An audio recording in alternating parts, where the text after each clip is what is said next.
السلام علیکم ورحمۃ اللہ وبرکاتہ۔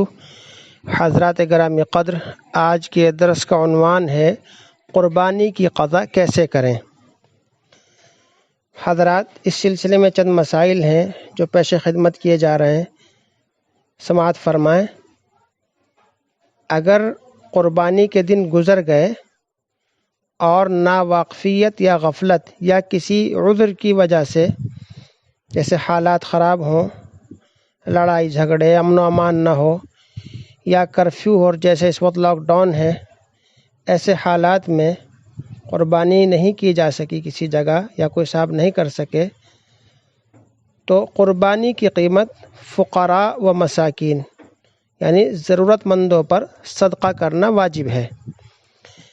لیکن قربانی کے 3 دنوں میں جانور کی قیمت صدقہ کر دینے سے یہ واجب ادا نہ ہوگا۔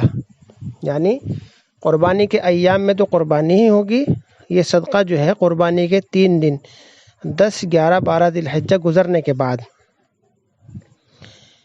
یہ قیمت جو ہے صدقہ کی جائے گی، اور اگر ایسا نہ ہوا تو آدمی گنہگار ہوگا، کیونکہ قربانی ایک مستقل عبادت ہے، جیسے نماز ہے، روزہ ہے، زکوٰۃ ہے، حج ہے۔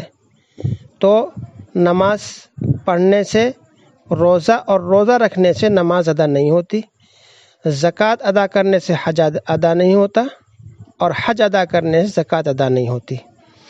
ایسے ہی صدقہ خیرات کرنے سے قربانی ادا نہیں ہوتی۔ حضرت صلی اللہ علیہ وسلم کے ارشادات اور آپ کا عمل، اور پھر صحابہ کرام رضوان اللہ تعالی علیہم اجمعین کا عمل اس پر شاہد ہے۔ ایک مسئلہ ہے کہ کسی پر قربانی واجب تھی، لیکن قربانی کے تینوں دن گزر گئے اور اس نے قربانی نہیں کی، تو ایک بکری یا بھیڑ یا ایک بکرا یا دمبا کی قیمت خیرات کر دے۔ اور اگر ان میں سے کوئی جانور خرید لیا تھا تو وہ جوں کا تو خیرات کیا جائے گا۔ اور اسی طریقے سے یہ مسئلہ ہے کہ قربانی کا جانور خرید لیا تھا اور کسی وجہ سے قربانی نہ کر سکے تو زندہ جانور صدقہ کر دیا جائے گا۔ اور مسئلے سے ناواقف ہونے کی وجہ سے اگر عید کے دنوں کے بعد ذبح کر ڈالا تو غرباء پر اس کا گوشت تقسیم کیا جائے گا، مالداروں کو نہ دیا جائے گا۔ یہ بات اس لیے ہے کہ قربانی کے ایام میں جب قربانی کی جاتی ہے تو اس کے 3 حصے ہوتے ہیں، ایک حصے کے اپنے لیے، غرباء کے لیے، اپنے رشتہ داروں کے لیے۔ لیکن اب چونکہ ہم اس قربانی کے ایام میں نہیں کر سکے اور بعد میں کیا غلطی سے کیا ہے اس کو، یا مسئلے کی نہ جاننے کی وجہ سے، تو اب اس کا جو گوشت ہوگا وہ نہ ہم رکھیں گے، نہ اپنے رشتہ داروں کو دیں گے، نہ مالداروں کو دیں گے، بلکہ غریبوں کو دیں گے۔ اور اگر جانور ضائع ہو گیا، گم ہو گیا، کوئی خدا نخواستہ کسی حادثے میں ہلاک ہو گیا اور قربانی نہ ہو سکی اس کی، اور خریدنے والا امیر ہے، صاحب نصاب ہے، تو اس کے ذمے اس کی قیمت کا صدقہ کر دینا واجب ہے۔ اور ایک یہ بھی ہے کہ پہلے بات معلوم نہیں تھی یا دینداری نہیں تھی، اب قربانی کرنی شروع کی ہے، اندازہ لگایا ہم اتنے سال سے مالدار ہیں مگر قربانی نہیں کر رہے تھے، تو ایسے میں کیا کریں گے؟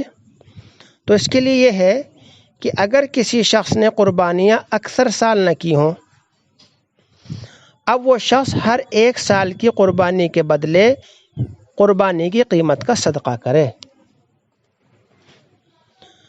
اور اگر قربانی کے لیے جانور خرید لیا تھا اور قربانی کے دن گزر گئے تو اس کو زندہ ہی صدقہ کر دیا جائے، اگر نہیں خریدا تھا تو اس کی قیمت صدقہ کی جائے گی۔ یہ مسئلہ ابھی گزر چکا ہے۔ اور اگر کوئی مالدار ہے اور قربانی کرنے سے پہلے غریب ہو گیا، وہ کیا کرے گا؟ یہ سوال پیدا ہوتا ہے۔ مثال کے طور پر ایک شخص صاحب نصاب تھا، اس نے ایک بکرا قربانی کی نیت سے خریدا، لیکن قربانی کے دن آنے سے پہلے وہ غریب ہو گیا۔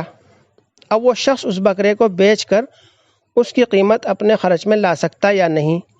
تو اس کا جواب یہ ہے اگر قربانی کے آخر دن تک وہ صاحب نصاب نہ ہو تو اس کے ذمے قربانی واجب نہیں، اس بکرے کو بیچ کر کے اس کی قیمت اپنے کام میں خرچ کر سکتا ہے، اور اگر قربانی کے آخر دن میں وہ صاحب نصاب ہو جائے گا تو اس پر قربانی واجب ہوگی، چاہے اسی بکرے کی کرے یا کسی اور بکرے کسی اور کی کرے یا حصہ لے لے۔ پچھلے سال کی قربانی اگر رہ گئی ہے تو اس کا کیا حکم ہے، یہ بھی سماعت فرمائیں۔ مثال کے طور پر ایک شخص نے پچھلے سال کی قربانی اس کی باقی ہے اور بڑے جانور میں اس نے 2 حصے کیے، ایک پچھلے سال کا اور ایک اس سال کا، اور اس کے ساتھ اور بھی شریک ہوئے، تو ایسے معاملے میں کیا ہوگا؟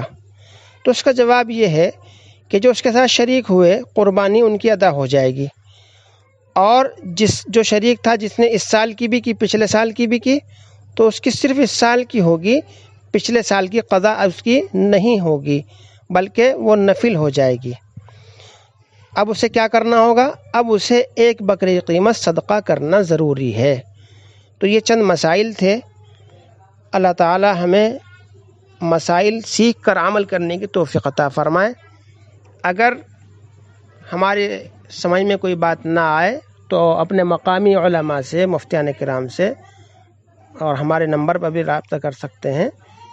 بس خلاصہ یہ ہے کہ سیکھ کر کام کرنے کی عادت ہو، مزاج ہو، تاکہ دنیا و آخرت میں اس کا نفع مل سکے اور اللہ کی رضا حاصل ہو۔ والسلام علیکم ورحمۃ اللہ وبرکاتہ۔